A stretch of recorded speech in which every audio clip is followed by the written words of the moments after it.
फ्रीजमध्ये फळं असून सुद्धा आहे ना, मुलांना ती घेऊन खायचं म्हटलं ना तरी एवढा पण कंटाळा येत असतो. तर त्यासाठी इथे मी आहे ना, काही संत्री होते फ्रीजमध्ये, तर काय केलं की ते काढले, स्वच्छ धुतले आणि त्यानंतर ते असे मध्यभागी कट करून घेतले सुरीच्या मदतीने आणि त्यानंतर आहे ना, ते असे पिळून घ्यायचे आहेत आपल्याला, जसे आपण लिंबू पिळतो की नाही त्या पद्धतीने हे पिळून घ्यायचे आहेत. आणि ना अशी मी पूर्णाची चाळण वापरली इथे आणि या चाळणीवरती असे ते पिळून घ्यायचे आणि ना प्रेस करून घ्यायचे, म्हणजे दाबून घ्यायचे आणि पूर्णपणे असं रगडून घ्यायचं त्यातलं जो काही गर वगैरे आहे सर्वच.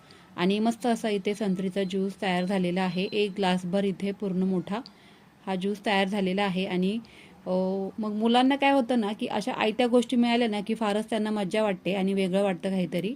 तर असो, कुठल्या ना कुठल्या मार्गाने का होईना हे पोटात जाते, हे महत्त्वाचं. सध्या बाजारामध्ये भरपूर स्वस्त आणि मस्त अशा संत्री अवेलेबल आहेत, सो तुम्ही पण करा. तर इथे ना तुमच्यासोबत मला एक मस्त प्रोडक्ट शेअर करायचं होतं. कोणत्याही प्रकारचं कोलॅबोरेशन नाहीये, पेड प्रमोशन नाहीये, फक्त मला हे प्रोडक्ट आवडलं म्हणून तुमच्यासोबत मी शेअर करत आहे. तर ग्लॅम वेदाचं हे कव्हर अप हेअर पावडर आहे. ब्राऊन आणि ब्लॅक अशा दोन्ही कलरमध्ये हे उपलब्ध आहे. ॲमेझॉनवरती, फ्लिपकार्टवर आणि मिंत्रा, नायका ह्या सगळ्या याच्यावरती अवेलेबल आहे. तर हे मी नायकावरून ऑर्डर केलेलं आहे. आणि ह्याच्यामध्ये ना इनविजिबल फ्लॉलेसपणा आहे, ज्याने काय होतं ना की आपले हे व्हाईट केस जे आहे, पांढरे केस दिसतात. तर बऱ्याच वेळेला मेकअप केल्यानंतर हे पांढरे केस असे दिसत असतात आणि त्याने ना इन्स्टंट कव्हरेज मिळतं आपल्या केसांना. आणि जर का तुमच्या केसांमध्ये म्हणजे माथ्यावरती असं कुठे टक्कल पडलेलं आहे किंवा कुठे मधल्या भागामध्ये टक्कल पडलेलं आहे, जेंट्स म्हणजे पुरुषांना सुद्धा हे तुम्ही वापरू शकता.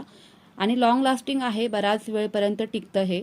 आणि काय होतं की कधी कधी आपण एखाद्या फंक्शनला जातो आणि मेकअप केल्यावर सुद्धा हे पांढरे केस असे लपवणं खूप मुश्किल होऊन जातं किंवा मेहंदी लावायला दरवेळेला वेळही मिळत नाही. अशा वेळेला आपण ही पावडर यूज करून घेऊ शकतो. तुम्हाला दाखवते इथे बघा, तुम्ही पाहू शकताय आधी किती पांढरे केस दिसत होते आणि आता हे पूर्ण कव्हर झालेले आहे, झाकले गेलेले आहेत.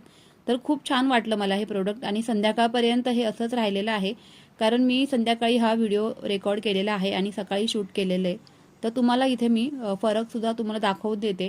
तर इथले सुद्धा केस बघा पांढरे बऱ्यापैकी दिसत आहेत. तर हे सुद्धा अशा पद्धतीने याच्यामध्ये ना असं स्पंज मिळतो खाली आणि त्याच्यामध्ये मिरर खूप छान आहे, क्वालिटी बेस्ट आहे मिररची. आणि खूप छान वाटलं मला हे प्रोडक्ट. तुम्हाला जर पाहिजे असेल तर मी वरती व्हिडिओच्या कॉर्नरला ॲफिलिएटमध्ये प्रोडक्ट टॅग करते. जर तुम्हाला पाहिजे असेल तर तुम्ही सुद्धा नक्की मागवा. व्हिडिओ आवडला असेल तर like, share and subscribe. Bye bye.